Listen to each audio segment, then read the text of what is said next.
ఒడిశాలో ఏసీపీ వలకు చిక్కింది అవినీతి తిమంగళం. మొత్తం మీద లైసెన్స్ ఇచ్చేందుకు 30,000 రూపాయలు లంచం తీసుకుంటూ పట్టుబడిన కట్టక్ మైన్స్ శాఖ డిప్యూటీ డైరెక్టర్ దేవవ్రత మహంతి. అయితే దేవవ్రత ఇంట్లో సోదాలు చేసింది ఏసీబీ అధికారులు. మొత్తం మీద అక్రమ సంపాదన చూసి అవాక్కైపోతున్నారు అధికారులు. బెడ్ కింద దాచి ఉంటున్నటువంటి నగదు, అదేవిధంగా నగదు ఒక్కటి కాదు రెండు కాదు అనేకమైనటువంటి ట్రాలీలను కూడా అధికారులు గుర్తించారు. అలమారాల్లో దాచినటువంటి నోట్ల కట్టలను కూడా సీజ్ చేశారు. భువనేశ్వర్లోని దేవవ్రత ఇంట్లో 4 కోట్ల నగదును స్వాధీనం చేసుకున్నారు అధికారులు. ఒరిస్సా విజిలెన్స్ చరిత్రలోనే అతి పెద్ద నగదు స్వాధీనం ఇది. ఇక మెహంతీకి చెందినటువంటి అనేక ప్రాంతాల్లో కూడా సోదాలు చేస్తున్నారు అధికారులు. ఒడిశాతో పాటుగా పలు రాష్ట్రాల్లో మెహంతీకి భారీగా ఆస్తులు ఉన్నట్లు అధికారులు గుర్తించారు. దీంతో పాటుగా బంగారం, పలు కీలకమైనటువంటి డాక్యుమెంట్లను కూడా, బ్యాంకు లాకర్లను కూడా సీజ్ చేయడం జరిగింది. ఇక మెహంతీని అరెస్టు చేసినట్లుగా చెప్పింది ఏసీబీ అధికారుల బృందం. మొత్తం మీద ఇదే అంశానికి సంబంధించి మరింత సమాచారం మా ప్రతినిధి సతీష్ అందిస్తారు. సతీష్, చెప్పండి, అవినీతి తిమింగలం అనుకోవాలా? ప్రభుత్వ సేవ చేయాల్సినటువంటి అధికారులు వరుసగా అవినీతికి పాల్పడ్డ మాత్రం సంచలనంగా మారుతుంది. ఇక్కడ దొరికినటువంటి నగదు ఒరిస్సా నగదు చరిత్రలోనే, అవినీతి చరిత్రలోనే అతి పెద్ద మొత్తంలో ఉంది అంటే దీని యొక్క తీవ్రత ఏంటో అర్థం చేసుకోవచ్చు. పూర్తి డీటెయిల్స్ ఏంటి? ముఖ్యంగా ఒడిశా గనుల శాఖ డిప్యూటీ డైరెక్టర్ అయినటువంటి బేబాబాత్రా మెహంతి నివాసంలో విజిలెన్స్ అధికారులు ఒక్కసారిగా దాడి చేశారు. దానికి సంబంధించి ఏసీబీ అధికారులు చేసినటువంటి దాడిలో విస్తురుపోయే నిజాలు, విస్తురుపోయే మొత్తం కూడా డబ్బు దొరికిన పరిస్థితి అయితే కనబడుతుంది. ముఖ్యంగా ఏదైతే కటక్ సర్కిల్ కి సంబంధించినటువంటి డైరెక్టర్ గా ఆయన పనిచేస్తా ఉన్నారు. అయితే ఏదైతే ఆయన డిప్యూటీ డైరెక్టర్ గా ఉన్నారు కాబట్టి బొగ్గుకు సంబంధించినటువంటి వ్యాపారి, సో దానికోసం ఆ లైసెన్స్ కోసం, బొగ్గు నిర్వహణ కోసం కానీ, లేదంటే డిపోకు సంబంధించినటువంటి అనుమతుల కోసం, రవాణా అనుమతుల కోసం ఇదంతా కూడా అక్కడికి ఆయన వెళ్ళినప్పుడు సో ఆయన 30,000 లంచం అడిగాడు. సో దానికి సంబంధించి అంటే నిజాయితీగా చేయాల్సినటువంటి, ఒక హుందాతనంతో చేయాల్సినటువంటి ఈ డ్యూటీని 30,000 లంచం అడగడంతో అక్కడ ఉన్నటువంటి ఆయన ఏసీబీకి సమాచారం ఇచ్చారు. ఏసీబీ డైరెక్ట్ గా వచ్చి పట్టుకోవడంతో దాదాపు ఆయన పట్టుపడ్డాడు. సో నిందితుడిని అరెస్ట్ చేసిన అనంతరం ముఖ్యంగా భువనేశ్వర్ లోని తన ఫ్లాట్ కు తీసుకెళ్లారు.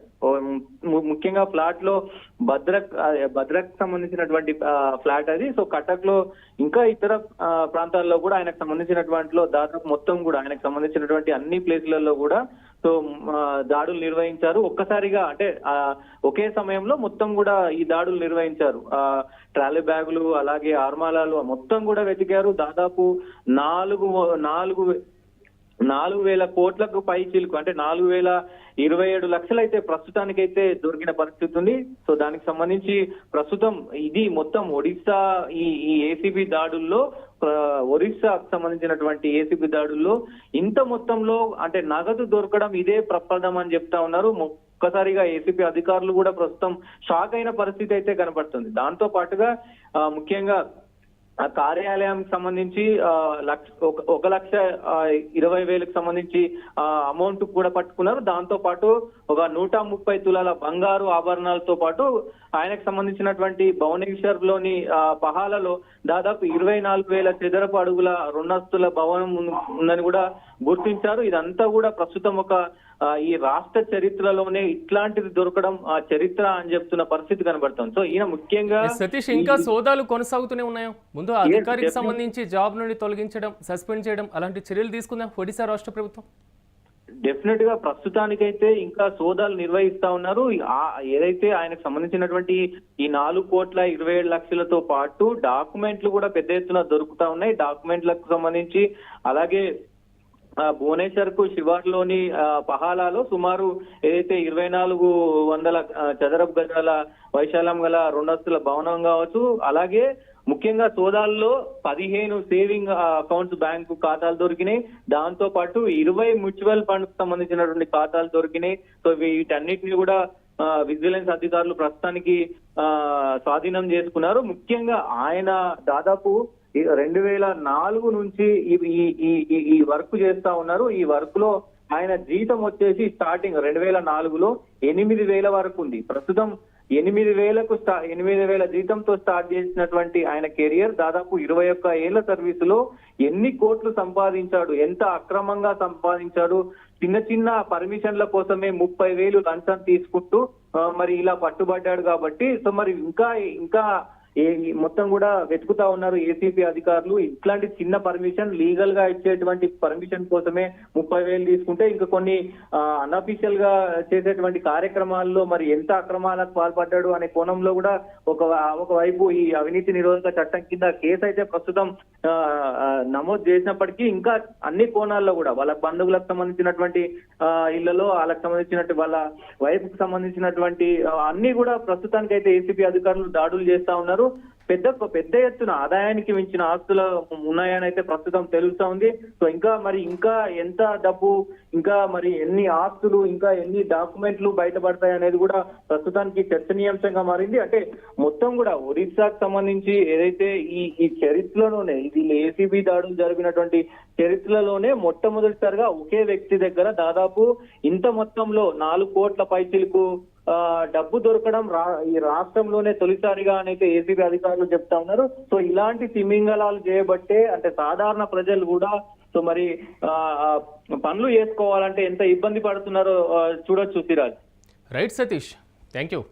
మొత్తం మీద అవినీతికి కాదేది అనర్హం అన్న చందంగా మారుతుంది ప్రభుత్వ కార్యాలయాల్లో ఉన్నటువంటి పరిస్థితి.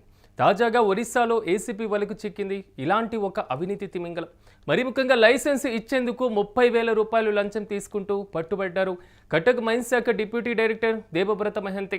ఇక దేబవ్రత ఇంట్లో సోదాలు చేస్తున్నారు ఏసీపీ అధికారులు. ఇంకా దేబవ్రతతో పాటుగా ఆయన కుటుంబ సభ్యులు, సమీప బంధువులు, అదేవిధంగా ఆయన స్నేహితుల ఇళ్లలో కూడా సోదాలు కొనసాగుతున్నటువంటి పరిస్థితులు కనబడుతున్నాయి. అక్రమ సంపాదన చూసి అధికారులు ఒక్కసారిగా ముక్కున వేలేసుకున్నారు. ఇక బెడ్ కింద దాచినటువంటి నగదు ట్రాలీని గుర్తించారు అధికారులు. అలమారాల్లో దాచినటువంటి నోట్ల కట్టలను కూడా సీజ్ చేశారు. భువనేశ్వర్లోని దేబవ్రత ఇంట్లో 4 కోట్ల నగదును కూడా అధికారులు స్వాధీనం చేసుకున్నారు. ఒక్క మాటలో చెప్పాలంటే ఒరిస్సా విజిలెన్స్ చరిత్రలోనే అతి పెద్ద నగదు స్వాధీనం ఇదే. ఇప్పటి వరకు ఒరిస్సా విజిలెన్స్ అనేక మంది అవినీతి తిమింగలాలను, అవినీతి అధికారులను పట్టుకోవడం, సోదాలు నిర్వహించడం, నగదును జప్తు చేసుకోవడం, వారిని సస్పెండ్ చేసేటువంటి ప్రక్రియను ప్రారంభించడం, ఇలాంటి పరంపర కొనసాగించినటువంటి సిచ్యువేషన్ కూడా చూసినటువంటి నేపథ్యంలో ఒరిస్సా విజిలెన్స్ చరిత్రలోనే అతిపెద్ద నగదు స్వాధీనంగా మాత్రం ఇది కొంతవరకు మిగిలిపోయినటువంటి పరిస్థితి కనబడుతుంది. ఇక మెహంతీకి చెందినటువంటి అనేక ప్రాంతాల్లో కూడా అధికారులు సోదాలు చేస్తున్నారు. ఒరిస్సాతో పాటుగా పలు రాష్ట్రాల్లో మెహంతీకి భారీగా ఆస్తులు ఉన్నట్లుగా కూడా అధికారులు గుర్తించారు. ఇక బంగారంతో పాటుగా పలు కీలకమైనటువంటి డాక్యుమెంట్లు, బ్యాంకు లాకర్లను కూడా సీజ్ చేయడం జరిగింది. మెహంతీని అరెస్ట్ చేసినట్లు చెప్పింది ఏసీపీ అధికారుల బృందం. మొత్తం మీద ఇలాంటి అధికారులను సస్పెండ్ చేయడం మాత్రమే కాదు, మరి ముఖ్యంగా అరెస్ట్ చేయడం మాత్రమే కాదు, ఫాస్ట్ ట్రాక్ కోర్టుల ద్వారా ప్రత్యేకంగా త్వరితగతిన విచారణ పూర్తి చేసి శిక్షించాల్సినటువంటి అవసరం ఖచ్చితంగా ఉంటుంది. అప్పుడే అవినీతి చేయాలి అనేటువంటి ఆలోచన చేసేటువంటి అధికారులకు ఒక చెంపపెట్టు మాదిరిగా మారే అవకాశం ఉంటుంది. ଜାନୁଆରୀ ମାସରୁ କଟକକୁ ଆସିବା ପରେ ବର୍ତ୍ତମାନ ଚିନ୍ତା କରନ୍ତୁ ଯଦି ମାସ ଧରି ରହିବେ ବାବୁଙ୍କର ଏଇଭଳି ଭାବେ କେତେ ଅମାପ ସମ୍ପତ୍ତି ହବ, ଏଇ କଥାକୁ ନେଇକି ଭିଜିଲାନ୍ସ ଦେବେ ତଦନ୍ତ ଏବଂ ସେ ଯୋଉଭଳି ଭାବେ ପାହାଡ଼ରେ କେବଳ ଅଛି ଭୁବନେଶ୍ୱର ଶ୍ରୀବାହାରରେ 2 BHK ଘର, ଭଦ୍ରକର ପୈତୃକ ବାସଭବନ, ବିଭାଗ ପଛକେ ଡୁବି ଯାଉ କିନ୍ତୁ ବିଭାଗର କର୍ମଚାରୀ ହିସାବରେ ବାବୁଙ୍କର ଟଙ୍କାର ପାହାଡ଼ ଇଏ ଶେଷ ହଉନାହିଁ। ଟଙ୍କାକୁ ଦେଖିକି ତାଜୁବ ହଉଥିବା ଭିଜିଲାନ୍ସ ଅଧିକାରୀ ମାନେ ଘର କୁଆଡେ ପାଦ ପକେଇବେ ହୁଏ ଚାରିଆଡେ ଖାଲି ପାଣି ଆଉ ଟଙ୍କାର ଖଣି ମିଳିଛି। ଭୁବନେଶ୍ୱର